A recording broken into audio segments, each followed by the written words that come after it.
Bismillahirrahmanirrahim. Assalamualaikum warahmatullahi wabarakatuh.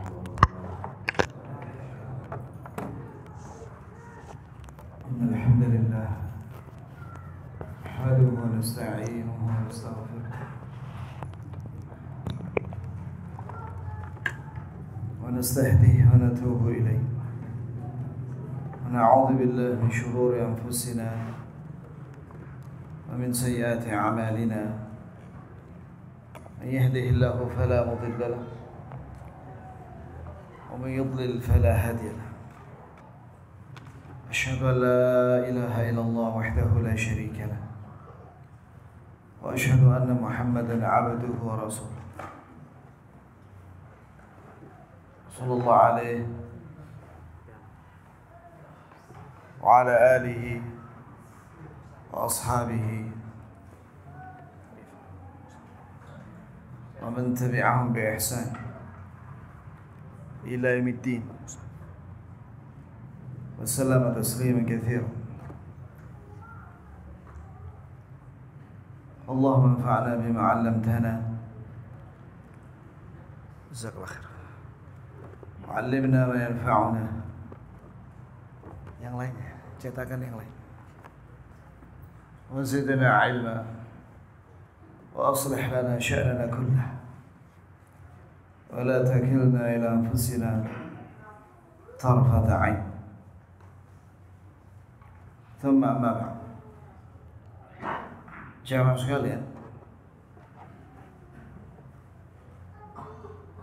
mensikapi kedatangan Paus Fransiskus, hadahullah ila Islam, maka para duat ahli sunnah salafiyin memberikan masukan kepada kita agar kita menyampaikan tentang bagaimana pandangan Al-Quran dan hadis tentang Nabi Isa putra Maryam alaihissalam.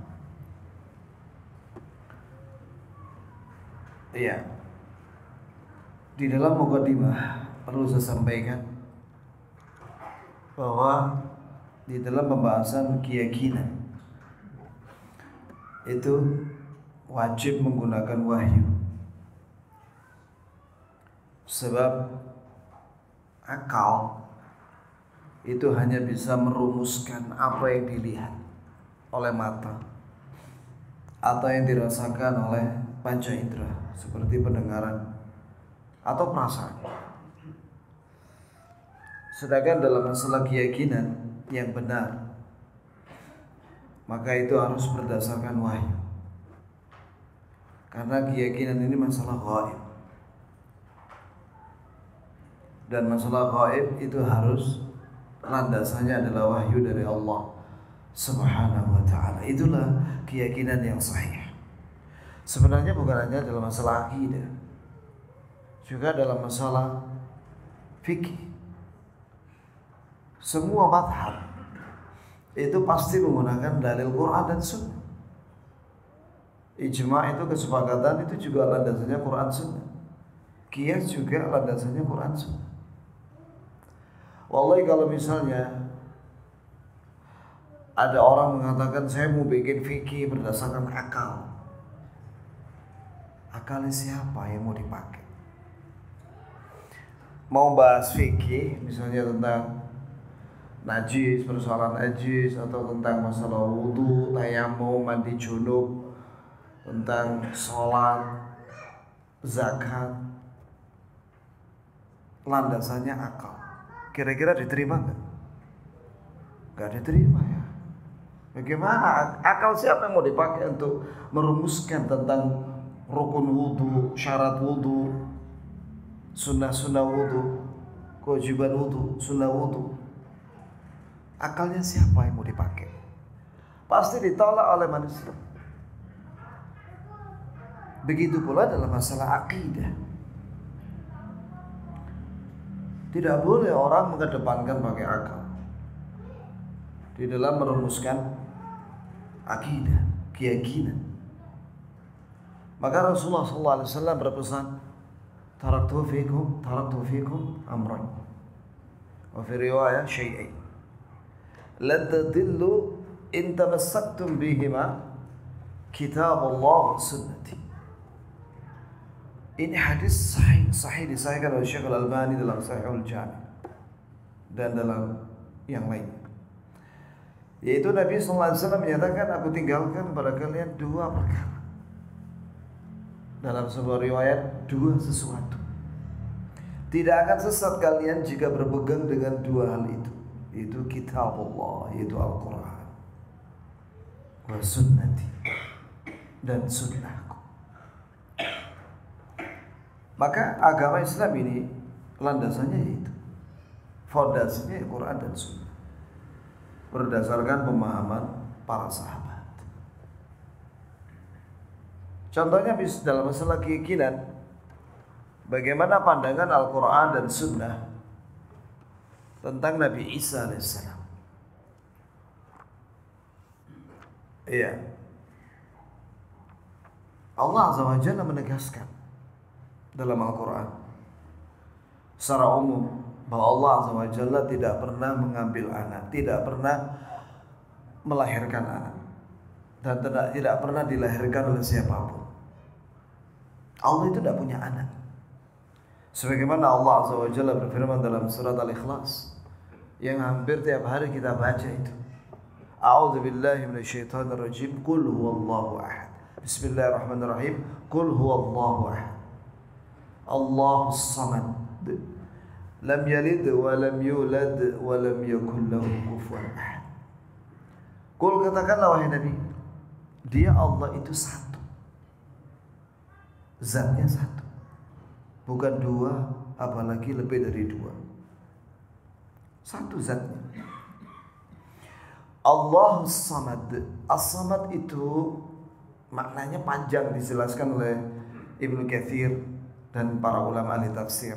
Ringkasnya yaitu bahwa makna as-samad adalah zat yang dibutuhkan oleh seluruh makhluk. Karena Allah itu maha kaya secara mutlak.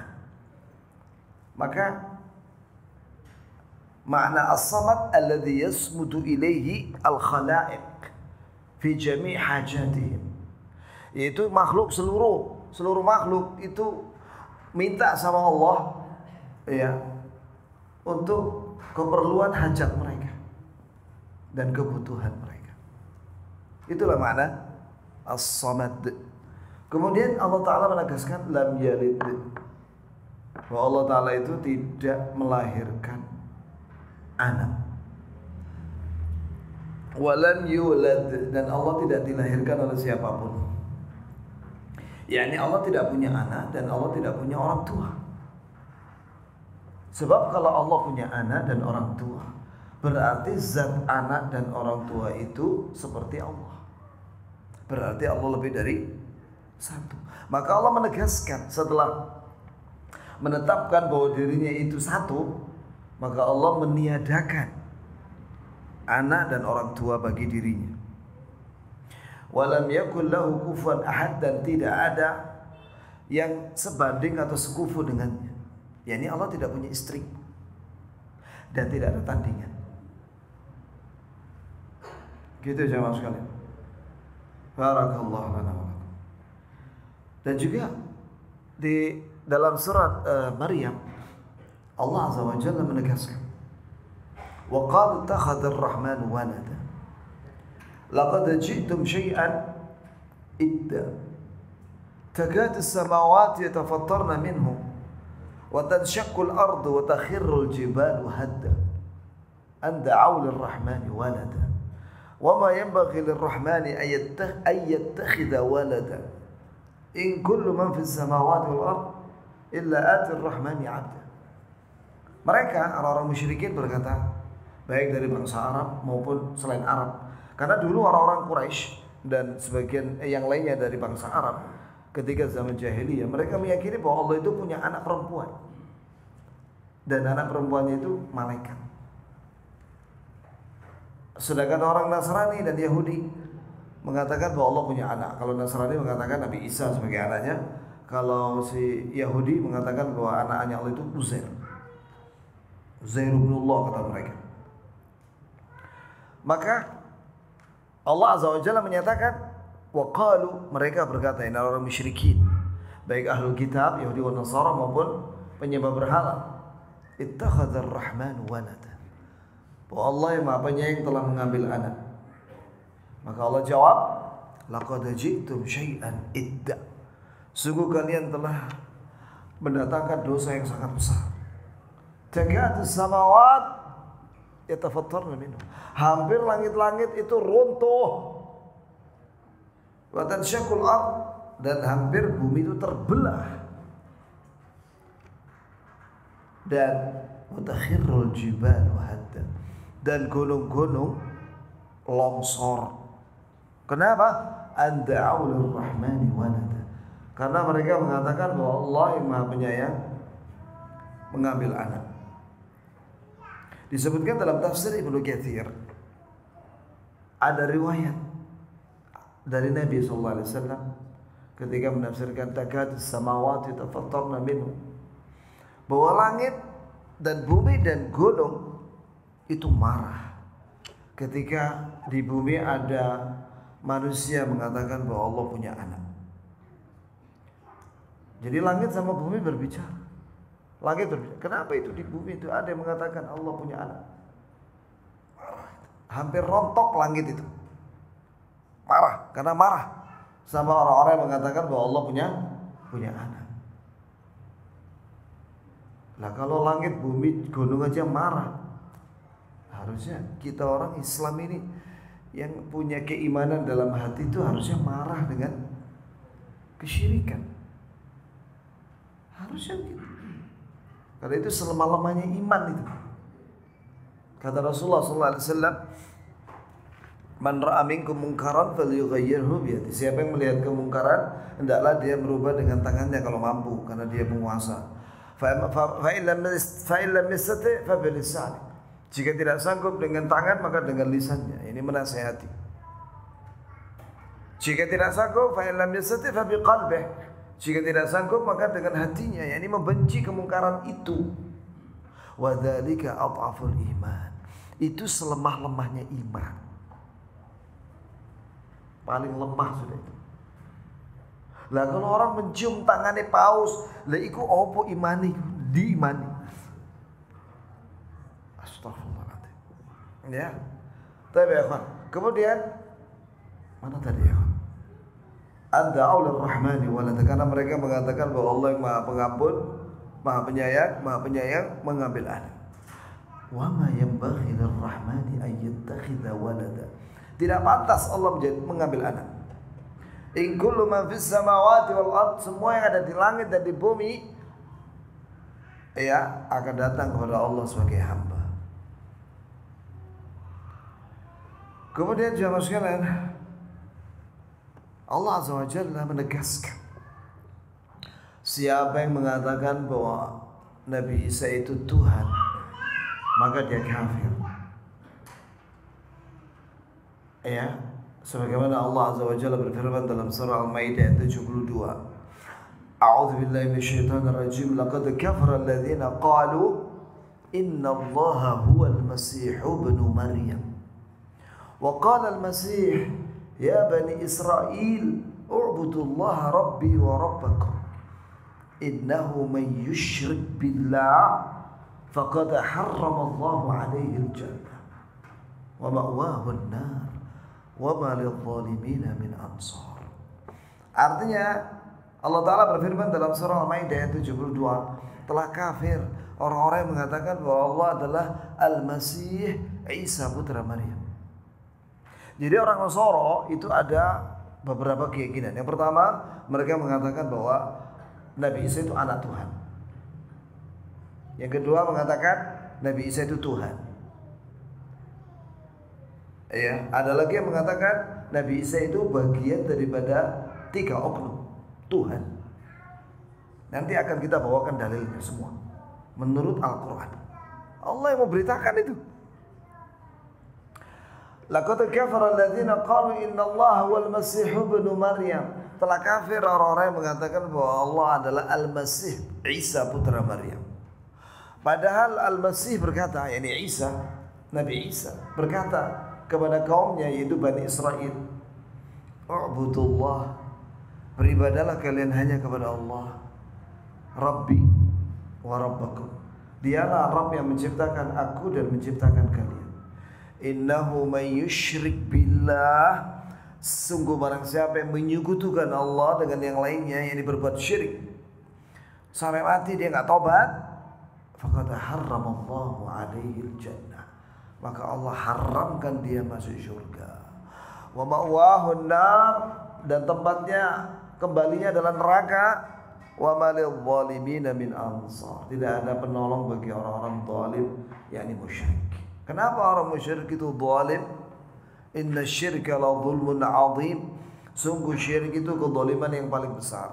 Karena arti al-zulmu, kezaliman itu wad'u syai' bi ghairi mahallih, meletakkan sesuatu di pada tempatnya. Ketika orang musyrik mendudukkan makhluk pada derajat ketuhanan, itu syirik.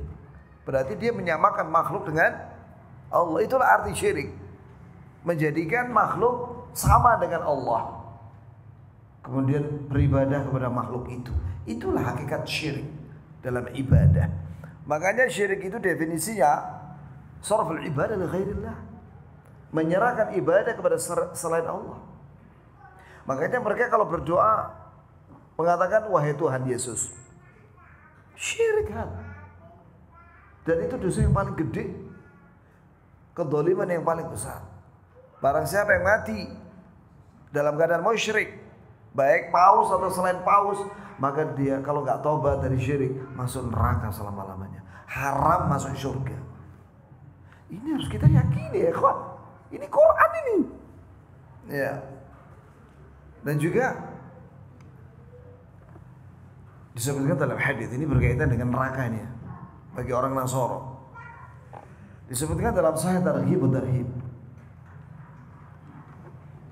Jadi buku Targhib wa Tarhib itu karya Imam Al-Mundhiri rahimahullah. Kemudian ditakhrij oleh Syekh Muhammad Nasruddin Al-Albani rahimahullah menjadi dua buku. Yang satu Sahih Targhib 3 jilid, yang kedua Dhaif Targhib 2 jilid. Dan di jilid yang ketiga di bagian akhir itu judulnya tentang kiamat, peristiwa kiamat. Di situ dibawakan riwayat dari sahabat Abu Hurairah, kemudian Ibnu Mas'ud, kemudian Abu Musa Al-Asy'ari.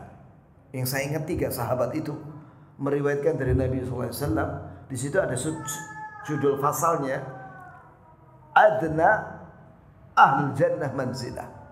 Ini orang yang masuk surga yang paling terakhir dan paling rendah kedudukannya di surga. Itu judulnya, judul bab atau fasalnya itu. Terus dibawakan hadis Abu Musa Al-Asy'ari, Abu Hurairah dan Ibnu Mas'ud radhiyallahu anhum ajma'in. Di antaranya di situ meriwayatkan dari Nabi sallallahu alaihi wasallam. Meriwayatkan dari Nabi sallallahu alaihi wasallam. Ya, bahwa nanti manusia waktu itu ketika di padang mahsyar, Allah Subhanahu wa taala berfirman. Di situ ada kalimat yuqal au qila, yuqal yaumil qiyamah. Dikatakan pada hari kiamat. Ini Allah yang berfirman. Allah taala berfirman, "Alaysa minal 'adl?" Begitu riwayat. "Alaysa minal 'adl an tatba' kullu imri'in wa fi riwayah an yatba' kullu imri'in wa fi riwayah an tatba' kullu ummatin bima kanat ta'bud fi dunya." Bukankah sebuah keadilan setiap orang hari ini di padang mahsyar harus bergabung dengan sesembahan masing-masing? Maka semua manusia mengatakan, bala, iya, itu keadilan. Maka yang dulu di dunia menyembah sapi, Allah ciptakan sapi saat itu, gabung sama sapi. Yang menciptakan pohon, yang menyembah pohon, Allah ciptakan saat itu pohon, gabung sama pohon. Yang menyembah Batu, Allah ciptakan batu saat itu. Sehingga mereka bergabung sama batu. Yang menyembah Isa di dunia ini Nasara. Maka Allah ciptakan syaitan Isa. Maknanya Allah ciptakan dari syaitan mirip seperti Nabi Isa. Dirubah bentuknya jadi Nabi Isa. Wajahnya mirip seperti Nabi Isa. Begitu maksudnya. Syaitan itu redaksi hadisnya begitu. Syaitan Isa. Ini syaitan Allah ciptakan dari syaitan mirip seperti Nabi Isa. Maka orang Nasara semua gabung sama dia. Sama syaitan ini yang mirip seperti Isa. Dia yang dulu di dunia menyembah Uzair. Uzair itu seorang nabi, disembah sama orang Yahudi. Maka Allah ciptakan syaitan dari syaitan yang mirip seperti Uzair. Dah. Setelah itu ada di situ muslimun, munafiqun, jadi satu. Lalu Allah Azza wa Jalla perintahkan kepada itu apa namanya? Musyrikun yang menyembah berhala untuk berangkat menuju Fata Morgana karena mereka kehausan semua. Ya, wasiqal ladzina kafaru ila jahannam zumar. Orang-orang kafir dikirim ke neraka jahanam berombong-rombongan. Ya, termasuk penyembah sapi, penyembah matahari, penyembah bulan, semua yang menyembah selain Allah di dunia itu semua digiring ke neraka berombongan. Innal ladzina kafaru min ahlil kitab wal musyrikin fi nari jahannam khalidina fiha ulaika hum syarrul bariyah. Sesungguhnya orang kafir dari kalangan ahlul kitab, Yahudi dan Nasara dan musyrikin, mereka di neraka jahanam selama-lamanya. Dan mereka itu sejelek-jelek makhluk. Ayo, penyembah musyrikun wathaniyun, penyembah berhala sudah masuk neraka. Tinggallah Yahudi, An-Nasara, Muslimun, Munafiqun. Begitu lafadznya, hadisnya. Maka Allah bertanya kepada Yahudi, "Madza tantadzirun?" Apa yang kalian tunggu? An-nas yadhhabun. Mereka sudah pada pergi. Kata mereka, "Al-ma'ir atishna faskina." Kami menunggu air. Kami haus ya Rabb. Beri kami air. Kami ingin minum air. Mereka kehausan. Benar apa kata Allah Azza wa Jalla, "Wa nasuqul mujrimin ila jahannam wirda." Surat Maryam. Pada hari kiamat kami akan giring orang-orang kafir ke neraka jahanam, ke neraka dalam keadaan apa? Haus. Haus. Wirda itu artinya haus. Kemudian ana taridun, kata Allah Azza wa Jalla, kenapa kalian enggak pergi ke Fata Morgana itu? Walladzina kafaru a'maluhum kasarabin an-nur kasarabin biqi'atin yahsabuhu adh-dhama'anu ma. Orang-orang kafir menyangka bahwa neraka itu seperti Fata Morgana. Kasarab, Fata Morgana. Kenapa kalian tidak pergi ke sarab Fata Morgana itu? Yahsabuhu adh-dhama'anu ma'a. Orang-orang yang haus menganggap bahwa Fata Morgana itu adalah air. Begitu mereka menuju ke sana, tidak mendapati air. Yatasaqatuna finnar. Mereka berjatuhan di neraka. Kemudian Nasara, "Madza tantadzirun?" Kenapa kalian nunggu siapa? Kata Allah Azza wa Jalla. Maka orang Nasara mengatakan, "Atishna ya Rabb, faskina." Kami haus, beri kami air. Ala itu, kenapa kalian tidak pergi ke sana semua? Fata Morgana. Akhirnya mereka pergi ke Fata Morgana. Nasara semua yang menyembah Nabi Isa di dunia. Yatasaqatuna finnar. Itu berita dari Nabi SAW. Maka mereka berjatuhan di neraka jahanam selama-lamanya. Iya. Baik. Kemudian jamaah sekalian, orang Muslim dan munafik. Singkat cerita, Allah Azza wa Jalla akhirnya menampakkan betisnya. Yauma yukshafu an saq wa yud'auna ila sujudi fala yastati'un. Pada hari itu Allah menampakkan betisnya. Ini ingat-ingat ayat ini ya. Dan ini orang muslim akan mengingat ayat ini pada hari kiamat. Maka ketika orang muslim melihat betis itu Allah. Maka orang muslim sujud semuanya. Tapi orang-orang munafikin dan orang-orang yang mengaku muslim tapi tidak sholat, tidak bisa sujud. Allah Ta'ala menyatakan, yauma yukshafu an saq wa yud'auna ila sujudi fala yastati'un. Pada hari Allah menampakkan betisnya, maka mereka diperintah untuk sujud dan mereka tidak bisa sujud. Khashi'atan absaruhum tarhaquhum dhillah. Maka mereka ketakutan dan penuh kehinaan di wajah mereka. Wa qad kanu yud'auna ila sujud wa hum salimun. Dulu mereka disuruh untuk sujud, hayya 'alas shalah, hayya 'alal falah. Enggak mau salat. Ya, enggak mau salat. Maka mereka tidak bisa sujud. Sehingga setiap mau sujud delosor mereka, delosor, tengkurap. Orang Islam yang di dunia sholat rutin, rajin sampai mati, mereka bisa sujud. Orang munafik tidak bisa sujud. Kemudian mereka semua diperintahkan menuju jembatan, Muslim dan munafik. Karena yang musyrikun sudah masuk neraka.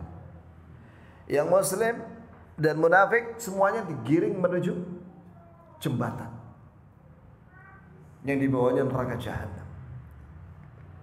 Adaqqu minasy-sya'r. Jembatan itu lebih tipis daripada satu helai rambut. Wa ahaddu minas-sayf. Dan dia lebih tajam daripada pedang. Wa yadahdun mazillah. Dan dia licin dan menggelincirkan. Wa 'ala jambatayha kadhalib wa hasak mushwaikah ka hasak as-sa'dan. Di kanan kirinya jembatan itu ada duri-duri dari besi. Mirip bentuknya seperti pohon sa'dan. Pohon sa'dan yang benar itu bentuknya itu begini, bagian batang bawahnya itu. Durinya itu seperti jari saya ini yang ditekuk begini. Itu bentuknya besi, durinya seperti itu. Ghairu la ya'lamu qadraha illallah. Tidak ada yang tahu bagaimana besarnya itu di kanan kiri jembatan itu pada hari kiamat kecuali Allah. Orang Islam terbagi tiga. Najin musallam, ada yang langsung cepat masuk melewati jembatan itu dengan amal soleh yang banyak, akhirnya dia sampai di depan pintu surga, tidak luka sama sekali. Yang kedua makhdush, najin, luka-luka dia, kena duri tadi itu, tapi selamat dia. Yang ketiga makdus, fitnah, dia tertimpa besi itu, duri itu dan nyemplung ke neraka. Ini orang Islam, apalagi munafik. Yang munafik ini, yang pura-pura Islam ini, itu tidak mendapatkan cahaya sama sekali, nol amal solehnya, karena dia kafir sebenarnya, pura-pura Islam. Ya masuk neraka. Innal munafiqina fi dzarkil asfal minan nar. Sungguh orang munafikin di jurang neraka yang paling bawah, dasar jurang neraka yang paling bawah. Nah sekarang kita kembali kepada Nabi Isa. Dalam surat Al-Maidah ayat 73, Allah Azza wa Jalla berfirman, "Laqad kafara alladziina qalu inna Allaha tsalitsu tsalatsa. Wa ma min ilahin illa ilahu wahid. Wa in lam yantahu amma yaqulun la yamassanna alladziina kafaru minhum 'adzabun alim." Telah kafir orang-orang yang mengatakan bahwa Allah itu salah satu dari tiga oknum. Nah ini ya. Jadi ada orang Nasara mengatakan bahwa Allah itu terdiri dari tiga oknum. Dan tiga oknum ini khilaf, ada dua pendapat dari mereka. Yang pertama ini dijelaskan dalam tafsir Ibnu Katsir. Yang pertama, Allah disebut sebagai ada bapak, ada ibu yaitu Maryam, ada anak yaitu Isa. Pendapat yang kedua, bapak, kemudian anak yaitu Isa, kemudian yang ketiga yaitu Rohul Kudus. Rohul Kudus ini gak jelas ini siapa ini. Pokoknya bukan Maryam. Jadi ada dua pendapat mereka. Dari mana dalilnya? Gak punya dalil mereka. Dari Quran wala Sunnah, tidak punya dalil dari Injil wala Taurat, tidak ada dalil dari langit. Iyattabi'una illa dhann wa ma tahwal anfus. Mereka hanya mengikuti prasangka dan hawa nafsu. Walaqad jaa'a min rabbihimul huda. Padahal telah datang dari Rabb mereka petunjuk, yaitu wahyu. Karena keyakinan harus landasannya wahyu, bukan prasangka, perasaan, atau hawa nafsu. Kemudian jamaah sekalian, Allah Azza wa Jalla berfirman dalam surah Al-Maidah ayat 73, telah kafir. Nah, inilah kafir. Orang-orang yang mengatakan bahwa Allah itu salah satu dari 3 oknum. Kalau dalam bahasa Indonesia Trinitas. Trinitas.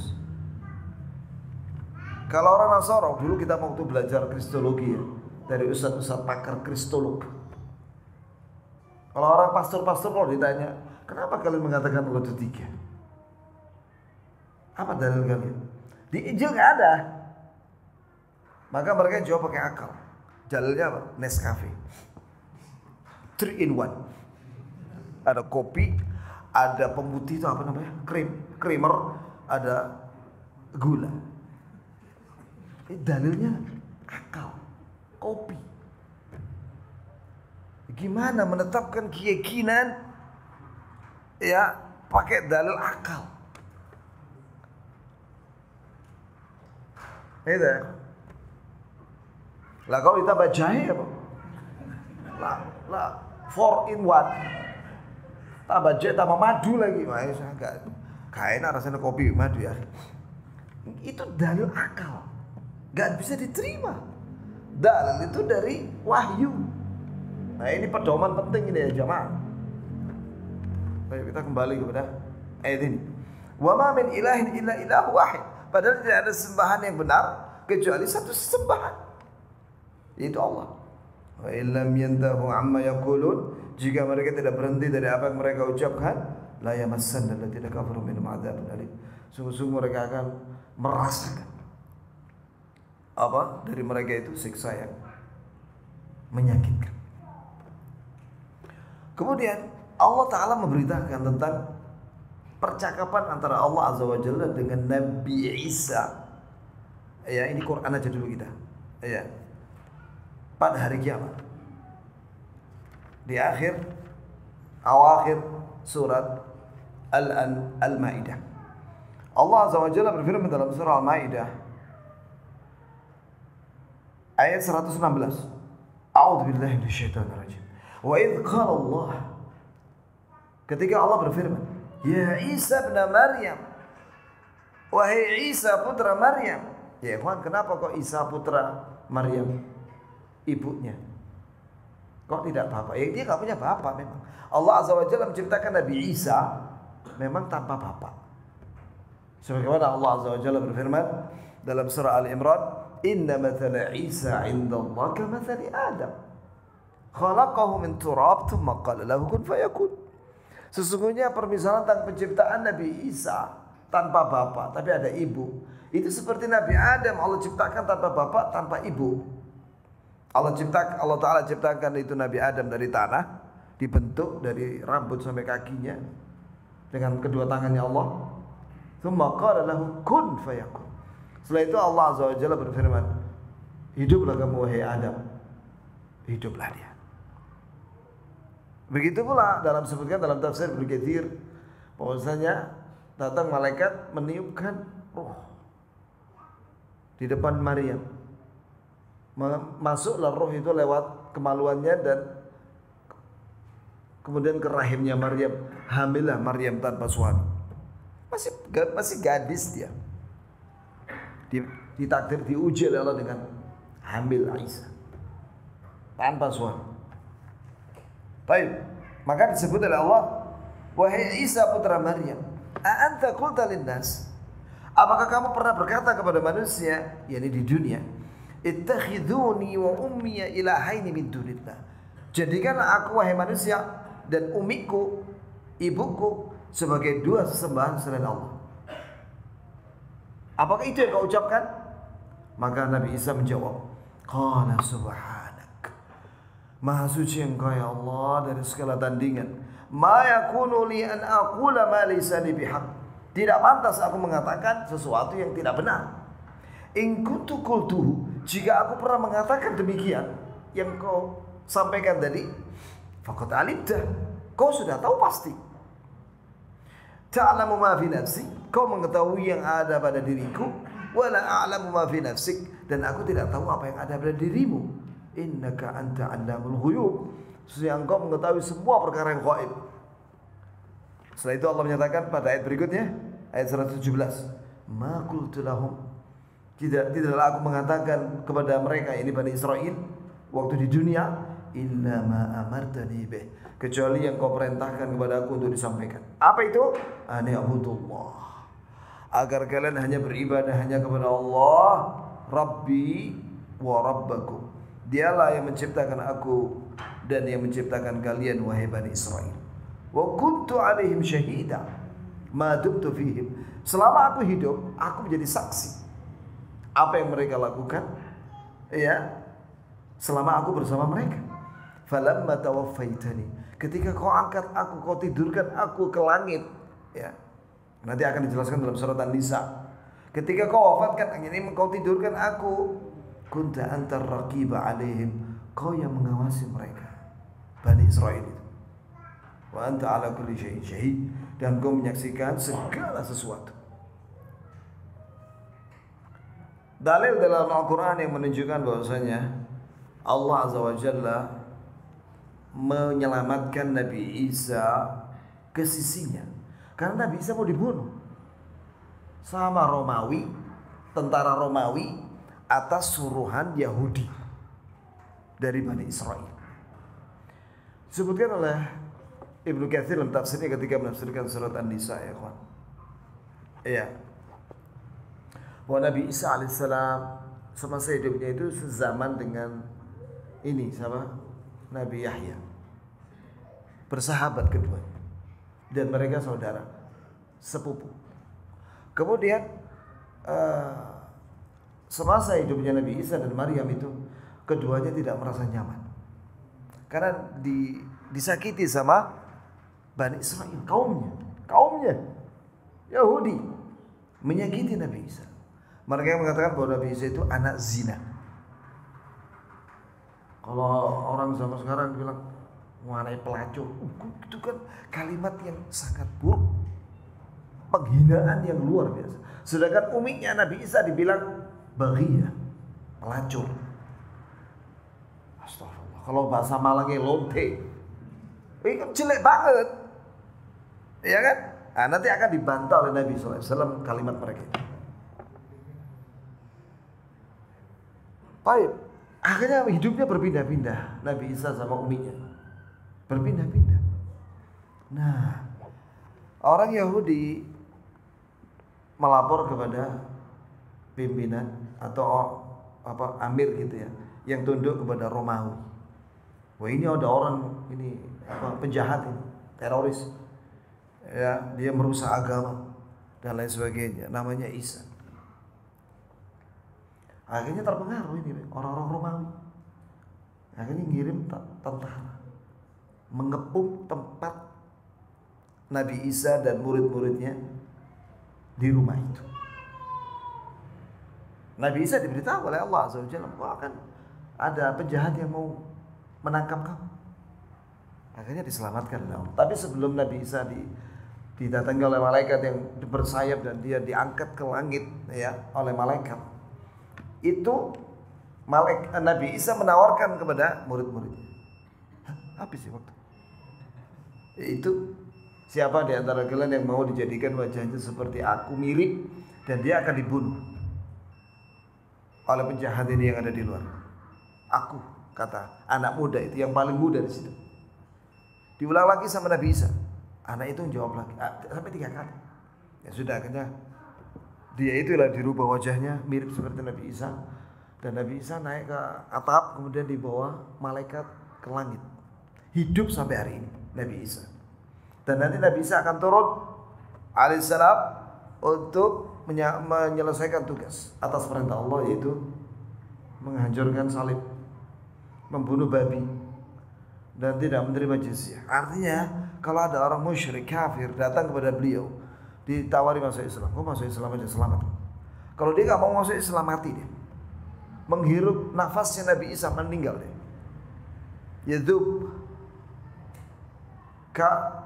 kalmil filma, Dia akan lenyap, ini mati seperti air garam yang larut di dalam air. Dia tidak menerima jizyah. Jadi saya terima jizyah misalnya sekian dalam setahun, yang penting kamu tetap musyrik. Oh, enggak terima itu Nabi Isa. Iya, di zamannya begitu kata Rasulullah sallallahu alaihi wasallam. Adzan dulu ya, akhi. Baru kita lanjut sedikit. Allah Azza wa Jalla berfirman, wa qaulihim inna qatalna al-Masiha Isa bin Maryam Rasulullah. Surat An-Nisa ayat 157. Mereka orang-orang Nasara berkata bahwa orang Yahudi berkata bahwa kami telah membunuh Al-Masih Isa putra Maryam Rasulullah, utusan Allah. Maka Allah jawab, wa ma qataluh. Mereka tidak membunuh Nabi Isa. Wa ma salabuhu, dan mereka tidak mau nyalib Nabi Isa. Walakin syubbiha lahum, tapi diserupakan salah satu dari muridnya Nabi Isa mati syahid, dibunuh sama para pembunuh itu. Wa innal ladzina ikhtalafu fihi la fi syakkin minhu. Orang-orang berselisih tentang masalah ini, mereka dalam keraguan. Ma lahum bihi min ilm, mereka tidak punya ilmu yakni dari langit tentang bahwa Nabi Isa dibunuh itu. Illa tiba'ad, hanya mengikuti prasangka, perasaan. Wa ma qataluhu yaqinan, mereka tidak membunuh Nabi Isa dengan yakin. Allah menegaskan ini ya. Bar rafa'ahu Allahu ilaih. Bahkan Allah telah mengangkat Nabi Isa ke sisinya. Wa kana Allahu azizan hakima, dan Allah Maha perkasa lagi Maha hikmah dalam setiap perbuatan dan ucapannya. Dan ya ikhwani, jarak antara Nabi Isa diangkat ke langit ya atas perintah Allah lewat malaikat sampai diutusnya Nabi Muhammad SAW itu jaraknya itu kata Ibnu Katsir 600 tahun, 6 abad. Jadi selama 6 abad itu tidak ada Rasul, sehingga banyak orang sesat. Sampai ketika Nabi Muhammad SAW ketika diutus itu, seluruh manusia di bumi waktu itu, Arab maupun non-Arab, itu semuanya musyrikun. Kecuali baqaya min ahli kitab, sisa dari ahli kitab sedikit yang bertauhid. Sedikit yang mengikuti Nabi Isa dari kalangan Bani Israil yang masih bertauhid, sedikit, dan itu diakui oleh sejarah Nasrani, yaitu pada tahun bahwasanya pada tahun 325 Masehi itu ada pertemuan di kota Nisia. Itu tercatat dalam sejarah, otentik. Di situ ada pertemuan dua kelompok pastor. Mayoritas pastor Trinitas. Sedikit dari pastor yang bertauhid. Nah, voting akhirnya yang menang mayoritas Trinitas. Setelah itu didukung sama Raja Romawi waktu itu. Raja Romawi itu bukan Nasrani agamanya, bukan. Cuma dia mendukung kelompok mayoritas yang Trinitas itu. Akhirnya disepakati, dan itu tercatat dalam sejarahnya mereka, bahwa waktu itu Isa yang mereka namakan Jesus atau Yesus, karena dalam bahasa Inggris itu tidak ada huruf ain. Jadi yang paling dekat itu G, Jesus. Tidak fasih udah. Kemudian orang Indonesia kesulitan bilang G, singkatan Yesus. Jadi sebenarnya yang benar itu Isa. Itu yang paling fasih, yang paling benar. Maka Raja Romawi waktu itu mendukung diangkatnya Nabi Isa sebagai anak Tuhan atau Tuhan pada tahun 325 itu. Padahal gampang saja untuk membantah ijma, konklusi mereka itu, yaitu sebelum tahun 325 itu Nabi Isa sebagai apa coba? Kalau diangkat sebagai Tuhan tahun itu dengan kesepakatan mereka, sebelum itu jadi apa dia? Mereka nggak bisa jawab. Itu yang bikin Bu Irene Handono dan lain-lainnya itu masuk Islam. Karena ketika ada pertanyaan seperti itu, pastor nggak bisa jawab. Sebelum diangkat jadi Allah dan anak Allah pada waktu itu tahun 325, itu sebelum itu jadi apa Nabi Isa? Nggak bisa jawab mereka. Gitu ya, kawan. Kemudian Nabi kita Muhammad SAW menyatakan, man syahida an la ilaha illallah wa anni rasul. man syahida an la ilaha illallah wa anna Muhammadan abdu wa rasul wa anna Isa abdullah wa rasul wa kalimatuhu alqaha ila Maryam ruhun min wal jannah haq wan nar haq adkhalahu Allahul jannah ala ma kana min al amal. Ini hadis sahih Bukhari Muslim. Siapa yang bersaksi dengan lisannya dan dibenarkan oleh hatinya bahwasanya la ilaha illallah, tidak ada sembahan yang hak melainkan Allah, dan bahwasanya Nabi Muhammad adalah hamba Allah dan utusannya. Hamba Allah, dia bukan Tuhan, dan dia utusan Allah yang tidak boleh didustakan. Dan dia bersaksi bahwa Nabi Isa adalah hamba Allah dan Rasul. Dia adalah hamba Allah dan dia utusan Allah. Hamba Allah sebagai bantahan terhadap orang-orang Nasara yang mengatakan bahwa dia Tuhan atau anak Tuhan. Dia bukan Tuhan, bukan anak Tuhan.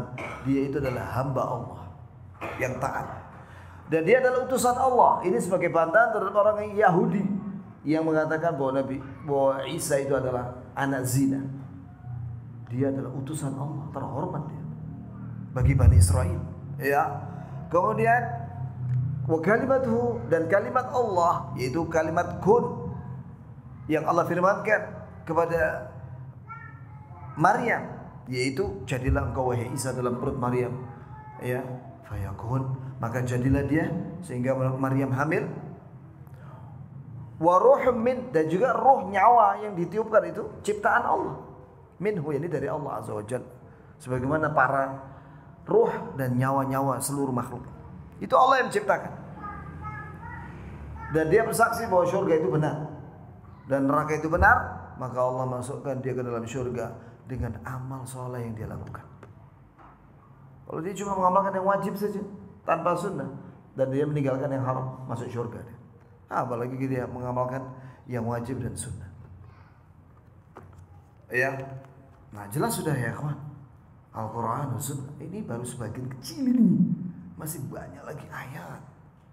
Belum dalam surat Maryam, ya, surat Ali Imran yang membahas tentang Maryam dan Nabi Isa. Itu lebih jelas lagi. Ini bukti minimal ya 2 jam lah. Sebenarnya 2 jam untuk membahas satu persatu dalil ayat Quran dan hadis tentang Nabi Isa dan Maryam. Antum bisa bayangkan, ada surat namanya Maryam. Subhanallah. Lengkap penjelasannya. Bagaimana detik-detik dia melahirkan. Dan kisah dia ketika melahirkan itu, Masya Allah. Semuanya dijelaskan rinci dalam Al-Quran. Apalagi dalam hadis Nabi SAW. Jadi secara keyakinan, kita meyakini bahwa keyakinannya Paus dan pengikutnya itu keliru, salah.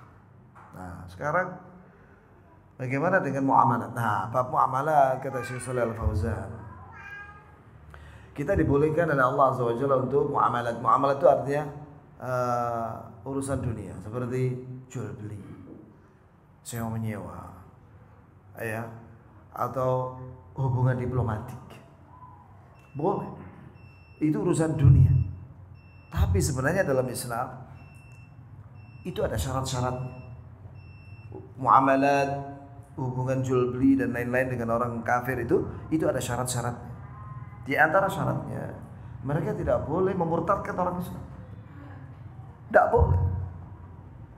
Makanya karena ini tugasnya pemerintah ya untuk mencegah kristenisasi dan pemurtadan, maka tugasnya para dai ini cuma menerangkan apa kesalahan orang-orang Nasrani itu secara keyakinan. Apa kesalahannya Yahudi? Apa kesalahannya orang musyrik? Cuma itu yang bisa kita lakukan. Dan setelah itu kita berdoa kepada Allah, semoga Allah beri kita semua keteguhan di atas Islam sampai mati.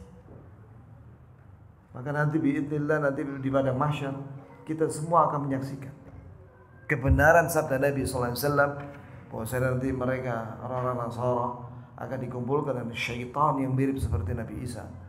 Kemudian mereka akan masuk neraka. Disaksikan oleh kaum muslimin di padang mahsyar. Biidznillah taala. Ya, maka sabar antum di atas Islam, jangan murtad sampai akhir hayat. Walaupun dikasih sama Nasoro Indomie atau lebih daripada Indomie, jangan murtad. Isbir. Dulu pernah saya di Libya, Jakarta. Waktu itu ada Syekh Abdurrahim At-Tahan, rahimahullah, sudah meninggal.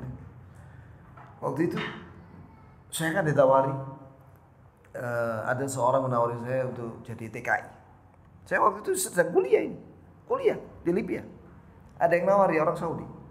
Terus saya minta nasihat sama Syekh Abdurrahim At-Tahan.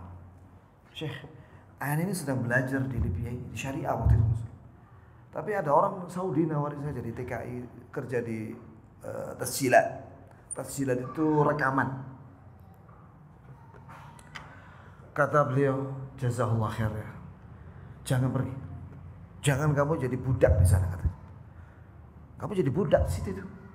Ya, jadi TKI kan berat ya, kawan.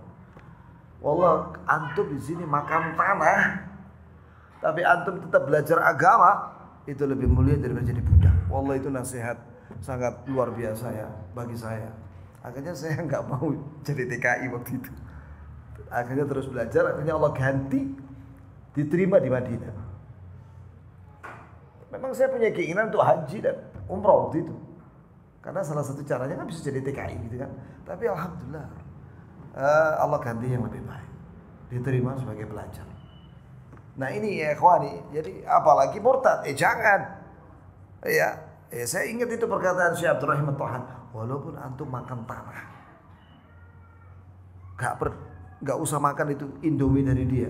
Kita orang bisa beli Indomie sendiri atau yang lainnya, ya kan? Bertahanlah di atas Islam sampai mati. Biidznillah taala. Demikian. Subhanakallahumma bihamdik, asyhadu an la ilaha illa anta, astaghfiruka wa atubu ilaik.